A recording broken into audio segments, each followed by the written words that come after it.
আজকের দিনটা একটু ব্রাইট সাজিস কেমন? কেন বলো তো, আজকে কোনো স্পেশাল ডে? ও মা, তুই ভুলে গেছিস?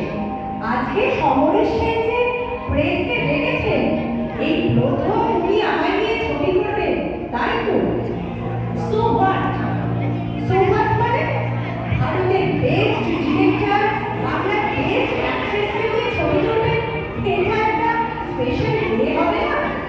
কি জানি, আমার তো মনে হয় তোমার কাছে every day is a special day. তোরা কি হয়েছে রে ঝিলি? এরকম রাস্তি কথা বলছিস কেন? হই না তো, সত্যি তো। তোমার তো রোজই কিছু না কিছু ফাংশন থাকে, সেই ছোটবেলা থেকেই তো দেখছি। তুই কি কিছু মিস করছিস? না না, আমি তুমি একজন ইন্টারন্যাশনাল ফেমাস অ্যাক্ট্রেস, তোমার তো এরকম ব্যাপার থাকবেই মা। সত্যি করে বল তো, আজ তোর যাওয়ার ইচ্ছে আছে না নেই? নেই, একদম নেই। তোমার ওইসব পার্টিতে যাওয়ার ইচ্ছে আমার কোনোদিন ছিল না, আজও নেই। সেটা আগে বললেই পারতিস। কি হতো বলে, মানুষ তো ইচ্ছের বিরুদ্ধেও কাজ করে। আমিও নাই তাই বললাম, যাও তুমি চেঞ্জ করে নাও। ফর গডস সেক মা, আজ একটা সাদা শাড়ি পরেছে, কেমন? সাদা? আমি তো কালো জামদানিটা পরবো বলে ঠিক করেছি। কেন? কালো কেন? তোমার কাছে দারুণ সুন্দর সাদা জামদানি আছে, আমি তো তোমায় দিয়েছি লাস্ট পুজোতে। ওটা পরো না মা, ওটাতে তোমায় দারুণ ভালো লাগে। কি হলো, কথাটা কি তোমার পছন্দ হলো না? না মানে আসলে কি জানিস তো, ওই সাদা পরাটা এখন তো আর হ্যাবিট নেই, তাই। তাই নাকি অন্য কারণ আছে মা? অন্য কারণ? অন্য কারণ আবার কি? বলবো, রাগ করবে না তো? সাদা পড়তে ভয় পাও তুমি। তোমার মনে হয় সাদা পড়লে বোধহয় আসল বয়সটা বেরিয়ে যাবে। ঝিলি, এটা কিন্তু খুব বাড়াবাড়ি হয়ে যাচ্ছে। দেখলে তো, তুমি রেগে গেলে। এক সময় কিন্তু তুমি সাদাই পড়তে, সবাই বলতো বি লেডি ইন হোয়াইট। মনে পড়ে? তোমার নাম দেওয়া হয়েছিল সেই শুভজা। মনে পড়ে মা? আমি তো দেখি ম্যাগাজিনে পড়েছি, আমার খুব ইচ্ছা। ঠিক আছে ঠিক আছে, সে না হয় অন্যদিন পড়া যাবে। তাহলে আজ বলো তুমি একাই যাও মা। মানে শুধুমাত্র সাদা কাপড়টা পরবো না বললাম বলে তোর এত রাগ হয়ে গেল? না মা, রাগ নয়, কষ্ট। কষ্ট হয় আমার। তোমাকে একটু মায়ের মতো দেখতে চাই আমি, নায়িকার মতো নয়। তোর তোর আজকে কি হলো রে ঝিলি? এইভাবে কেন কথা বলছিস? কিছু হয়নি মা, আমার অনেকদিন মনে হয়েছে তোমাকে কিছু কথা বলবো, কিন্তু বলা হয়নি। বেশ তো, বল না। জানি মা, আমার বুকের ভেতরে একটা ছবি আঁকা আছে, সেটা মাঝে মাঝে আমার চোখের সামনে এসে যায়। যদিও সেটা খুব পরিষ্কার নয়, কিছুই জানো, 3 বছরের আমাকে নিয়ে তুমি সমুদ্রের ধারে বসে আছো, আর বাবা জলের ওপর দাঁড়িয়ে ছবি তুলছে। থাক না ঝিলি, ওসব কথা আজ থাক। তারপর সব এলোমেলো হয়ে গেল, তোমাদের ছাড়াছাড়ি হয়ে গেল। বাবা বিয়ে করলো, আর তুমি আমাকে সেই কত দূরে দার্জিলিং পাঠিয়ে দিলে। আচ্ছা না, তোমার একবারও মনে হলো না কত দূরে ওইটুকু মেয়ে কি করে একা একা থাকবে? একবারও মনে হলো না? হয়েছিল ঝিলি, হয়েছিল। তোকে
আমি যদি বলি তুমি ইচ্ছে করেই আমাকে এখানে আনলে, তুমি ডিনাই করতে পারো মা?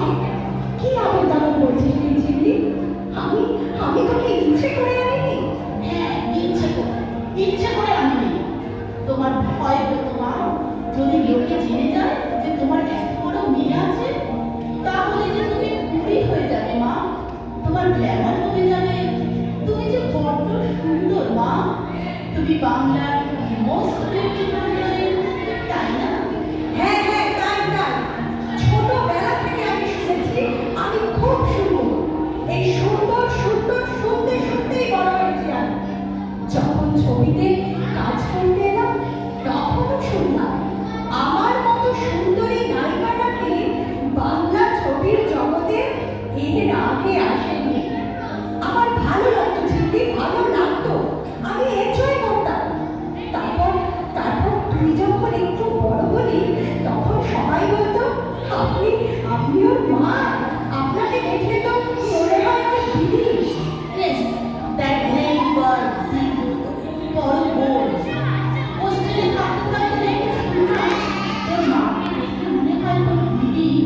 তখন আমার মনে হলো, কেন মা মনে হবে না? কেন শুধু দিদি মনে হবে? হ্যাঁ, তুমি এনজয় করতে, তুমি আনন্দ করতে। মাও যখন ওই আনন্দের ছোঁয়ায়, খুশির আবেগে তোমার মুখটা লাল হয়ে যেত, তখন ওই লাল রঙের আগুনে আমার মুখের ভেতরটা পুড়ে ছাই হয়ে যেত। ঝিল্লি, এসব তুই কি বলছিস? বলছি, কারণ তোমার জন্য আমার বড্ড ভয় হচ্ছে মা। আমার জন্য? হ্যাঁ মা, তোমার জন্যে। কাল মাঝরাত্রিরে আমার ঘুম ভেঙে গেছিল।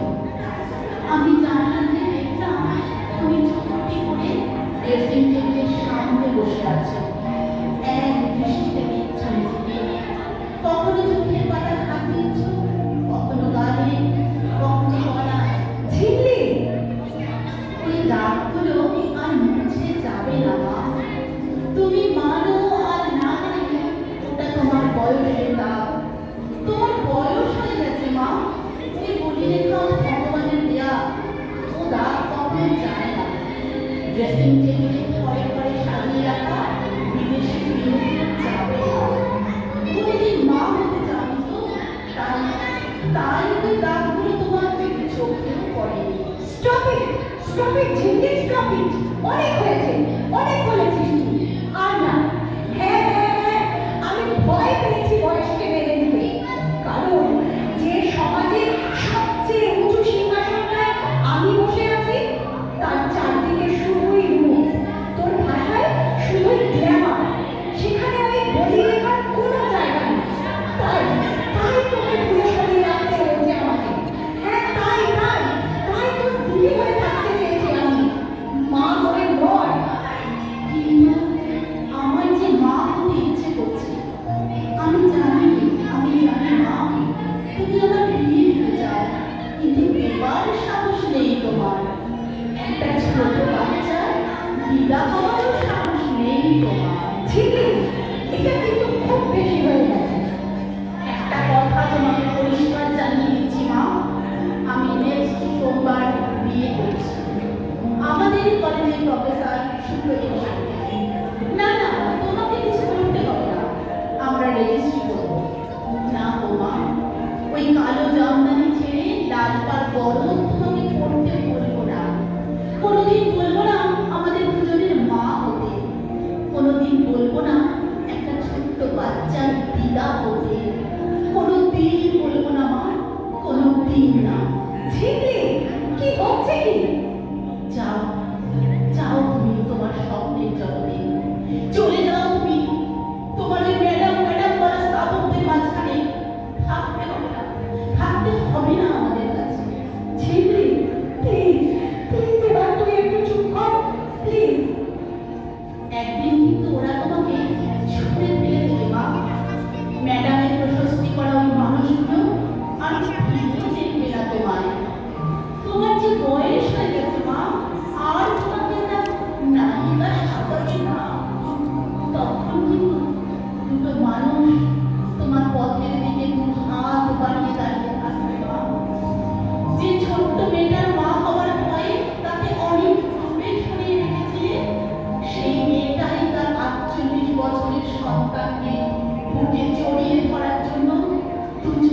নোংরা জল নিয়ে দাঁড়িয়ে থাকে, তখন তুমি এসো মা, তখন তুমি কান্না ছেড়ে দিও। আর না চিনি, এবার চুপ কর, আমি আর পারছি না। কি মা, তুমি কাঁদছো? একবার আমাকে ওই কালো চামড়াটার ভেতর থেকে টেনে নিচে বার করে আনতে চিনি। একবার একি করছো মা? না মা, প্লিজ তুমি কেঁদো না। আজ যে তোমার ভেরি ভেরি স্পেশাল ডে। না মা, যাও, কাপড়টা চেঞ্জ করে নাও, ওনারা তোমায় নিতে এক্ষুনি চলে আসবে। কি হলো মা, যাও। আমার আমার ওই সাদা চামড়াটা ফেলে দিতে চিনি। তুমি তুমি ওটা পড়বে, আমি এক্ষুনি এনে দিচ্ছি, এক্ষুনি। ঘরে যাও, আমি নিয়ে আসছি কাপড়টা। যাও, কি হলো? চিনি, চুপি চুপি একটা কথা বলবো তোকে। কি কথা বলো? বলছি তুই আমার সঙ্গে যাবি তো? তা না হলে আমি যে বড্ড একা হয়ে যাবো রে। যাবি তো? নিশ্চয়ই যাবো মা। মা, আমার কাছে একটু সরে এসো মা, কানে কানে একটা কথা বলি। কানে কানে কি কথা বল? বলছি, আমি আছি, ভয় পেলো মা বড়। চিনি রে, তুই সত্যি বলছিস? সত্যি বলছি মা, তোমার কোনো ভয় নেই, আমি থাকবো সঙ্গে। ভুল হলো, আমরা থাকবো তোমার সঙ্গে, থাকবো থাকবো থাকবো। নমস্কার।